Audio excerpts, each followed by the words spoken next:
Hello everyone, in this session we are going to study chromosomal theory of inheritance given by Sutton and Boveri, and the second thing is the linkage and recombination. So chromosomal theory of inheritance, Mendel published his work in 1865, 1876 से लेके 83 तक 1856 से लेके 63 तक 7 years he did work, and after 2 years मतलब 65 में 1865 में ही published his work. Actually his work remained unrecognised. क्यों? कुछ रीजंस हैं. कम्युनिकेशन उस समय इतनी आसान नहीं थी.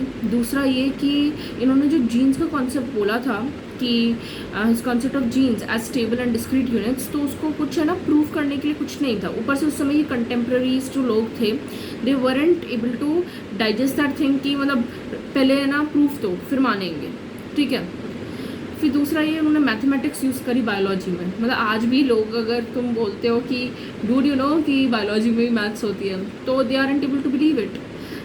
और उस समय के लिए तो पहली बार मैथ्स बायो मिला लिया हमने और ये जेनेटिक्स लिया हाथ में, तो they weren't able to digest the things कि कैसे हो सकता है. And the fourth reason is कोई फिजिकल प्रूफ नहीं था for the existence of factors और से what they were made up of. फिर 1900 में क्या हुआ, 3 साइंटिस्ट थे, Hugo de Vries, Correns and von Tschermak. तो इन तीनों ने scientist they were able to carefully observe the cell division, and this led to the discovery of structures in the nucleus that appeared to double and divide just before each cell division. These were called as chromosomes. Chromo मतलब colored bodies as they were visualized by staining. 1902 में क्या हुआ कि chromosome का movement during meiosis had been worked out. एक था मतलब Walter Sutton and the second one was Theodor Boveri, Sutton and Boveri. तो they both noted that the behaviour of chromosomes was parallel to the behavior of genes and used the chromosome movement to explain. मतलब जो gene का behaviour है और जो chromosome का behaviour है वो एकदम पैरेलल चल रहा है ना. And he used the chromosome movement to explain Mendel's law.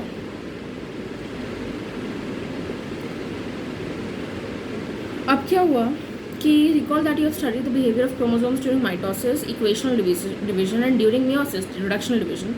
The important things to remember are that the chromosomes as well as the genes, they occur in pairs.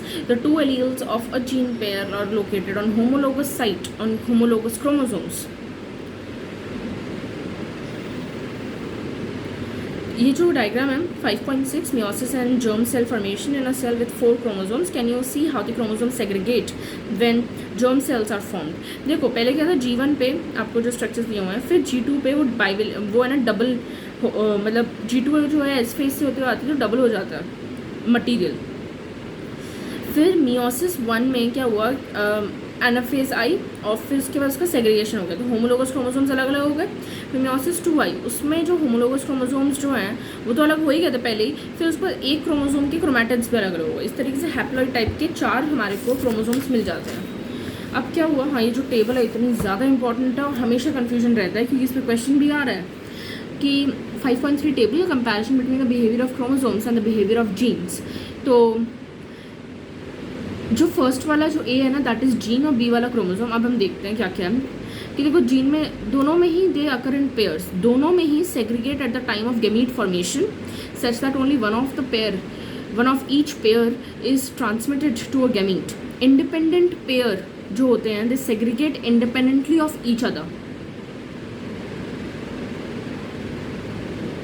अब हाँ एक चीज़ बस यहीं से मतलब मैं आइडेंटिफाई कर लेती हूँ कि जहाँ पे लिखा है ना independent pairs S plural segregate independently of each other, तो वहाँ पे मैं जीन याद रख लिया है. और 1 pair segregates independently of the other pair, मतलब independent pairs segregate independently of each other. और क्रोमोसोम में लिखा है कि 1 pair segregates independently of the other pair, that is chromosome. So if genes on different chromosome as pairs are independent, मतलब genes जो होती हैं अलग अलग क्रोमोसोम पे होती हैं. अच्छा, during anaphase of meiosis 1, the 2 chromosome pairs they can align at the metaphase plate and independently of each other. And to understand this, compare the chromosomes of 4 different colors, जो कि अभी आपको डायग्राम 5.9 में दिया हुआ है. तो possibility 1 and possibility 2. possibility 1 में क्या है कि 1 long orange and short green chromosome and 1 long yellow short red chromosome at the same poles दूसरे वाले में क्या है कि ऑरेंज और रेड को मिला लिया है और येलो और ग्रीन को मिला लिया है एट द सेम पोल। अब क्या होता है, मियोसिस हो गई। मियोसिस में पहले तो होमोलोगस अलग अलग हो गए, फिर होमोलोगस में भी क्रोमैटिड्स अलग अलग हो गए। तो इंडिपेंडेंट असॉर्ट में ही तो है, मतलब कि एक क्रोमोसोम जो है वो दूसरे क्रोमोसोम के इंडिपेंडेंटली असॉर्ट हो रहा है, उसको कोई फर्क नहीं पड़ा कि तेरा कैसे असॉर्टमेंट हो रहा है। Everything is independent of each other. Okay, Sutton and Boveri argued that the pairing and separation of a pair of chromosomes would lead to the segregation of a pair of factors they carried out. So,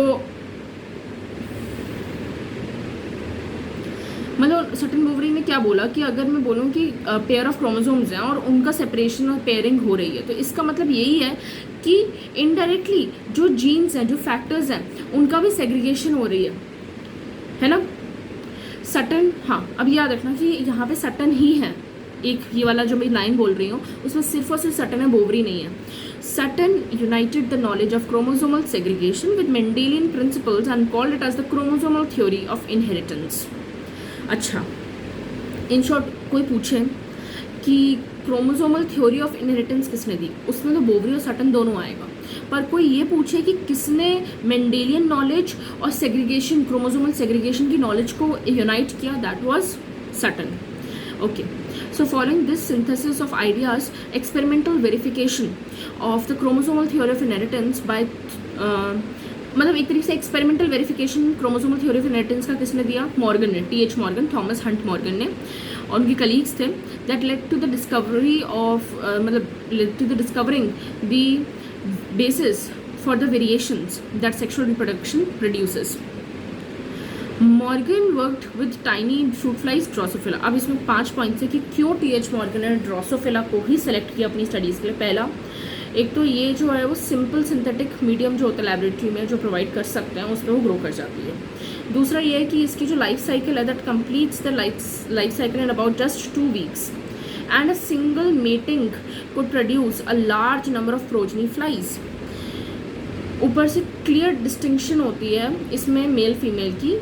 और fifth ये कि many types of hereditary variations can be seen with low power of microscope. एक question था कि TH. Morgan and his group while working on Drosophila found that even when the gene were grouped on same chromosome, some genes were loose linked and showed what। अब एक बात बताओ, जब loosely linked होगी कोई चीज़ तो उसकी है ना लिंकेज कम हो रही है, इसका रिकॉम्बिनेशन एबिलिटी बढ़ रही है, बस हाई रिकॉम्बिनेशन। अच्छा, अब मैं लिंकेज और रिकॉम्बिनेशन पढ़ने जा रहे हैं। देखो ये थोड़ा सा इंपॉर्टेंट है और ये थोड़ा कम समझ में आता है इन जनरल, तो तमीज़ से सुन लेते हैं चुपचाप, ठीक है। So T.H. Morgan carried out several dihybrid crosses in Drosophila to study the genes that were sex-linked. The crosses, they were similar to the dihybrid crosses carried out by Mendel in peas. For example, T.H. Morgan hybridized the yellow-bodied, white-eyed female to the brown-bodied, red-eyed males. मतलब yellow body, white eye female, brown body, red eye males, and intercross their F1 progeny. So you observe that the two genes did not segregate independently of each other. मतलब अभी तक हमने क्या सोचा था कि अभी मैंने इतना बोला कि असॉर्टमेंट, इंडिपेंडेंट असॉर्टमेंट, पर यहाँ पे क्या देखा हमने कि जो दो जीन्स जो हैं आई कलर की और जो बॉडी कलर की, ये दोनों की दोनों जो जीन्स है they do not segregate independently of each other. और जो F2 रेशियो है that deviated very significantly from 9:3:3:1 ratio, उससे अलग आ रहा है ना। मतलब ये तो तब था ना जब वो इंडिपेंडेंट असॉर्टमेंट करते 9:3:3:1, अब उससे अलग आ रहा था, ठीक है। So Morgan and his group knew that the genes were located on the X chromosome and saw quickly that when the two genes in a dihybrid cross were situated on the same chromosome, the proportion of parental gene combinations was much higher than the non-parental type. So Morgan attributed this to be the physical association of linkage जिसे बोलते हैं of two genes and coined the term linkage to describe। अब ये देखो linkage term T.H. Morgan ने दिया, question आता है बहुत ज़्यादा, ठीक है। to describe that the physical association of genes on a chromosome, and the term recombination is to describe the generation of non-parental gene combinations. So T.H. Morgan and his group also found that even when the genes were grouped on the same chromosome, some genes were very highly linked, that show very low recombination, while the others they were loosely linked, जो कि अब loosely linked है, मतलब दूर दूर है, मतलब recombination की ज़्यादा पावर हो गई. So for example he found that जो जीन्स हैं किसके लिए वाइट, मतलब that the genes white and yellow they were very tightly linked and showed that only 1.3% recombination, while white and miniature wing showed 37.2% recombination. His student Alfred Sturtevant, he used the frequency of recombination between the gene pairs on the same chromosome as a measure of the distance between the genes and mapped their position on the chromosome.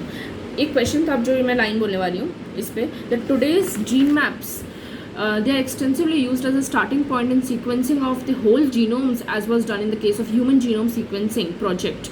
ये human genome project जो हम पढ़ते हैं next chapter में, ठीक है. अब देखो ये जो डायग्राम दिया हुआ है भयंकर इंपॉर्टेंट है. Linkage, figure 5.11, linkage is results of two dihybrid crosses.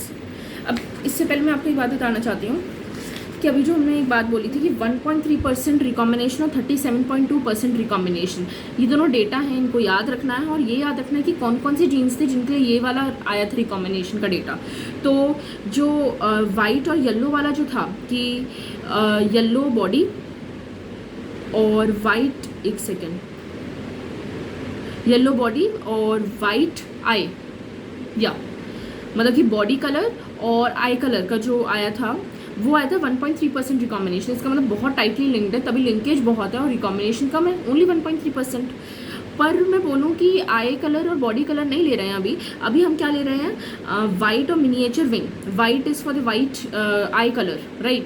तो अगर मैं सिर्फ आई कलर और इनका जो वो है विंग का साइज़ है मिनिएचर, तो वो रिकॉम्बिनेशन बहुत ज़्यादा 37.2, इसका मतलब लिंकेज कम है, थोड़ा दूर दूर है वो, पर वो सेम क्रोमोसोम पे ही है, ठीक है. अब तुम डायग्राम देखो ये वाला 5.1 linkage, results of two dihybrid crosses conducted by Morgan. Cross first topic में पढ़ने जा रही हूँ, that shows crossing between gene छोटा y एंड छोटा w, एंड क्रॉस b छोटा y छोटा w, मतलब कि that is yellow and white. Cross b shows crossing between the genes w and m, that is white and miniature.